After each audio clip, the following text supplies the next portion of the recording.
was working in fashion for 30 years. So I was always involved in fabrics and textures and everything. And I always painted on the side because my training is in art.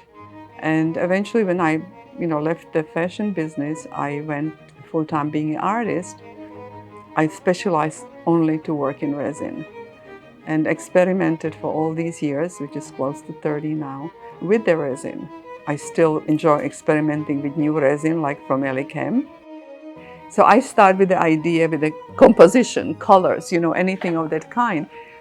Especially with this latest technique I am using in my Saffrosine artwork, as you're doing it between few hours, the change is continuous.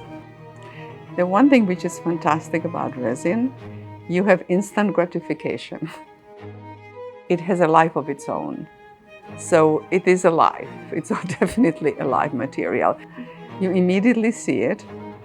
Okay, when I worked on my older paintings, which I control each layer, I did multi-layer paintings and I controlled every layer.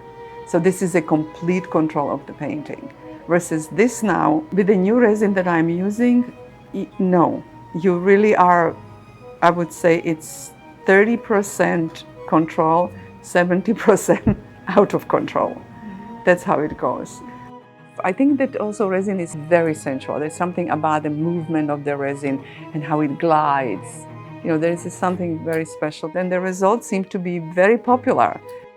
The poisonous resins I used before, I'm very happy I don't use anymore, that I am using now something that's not poisonous. So that was really very exciting. So, if you want to have a certain look, let's say in the ultracast, I already know that I get a certain result in ultracast in the painting versus if I use a mastercast.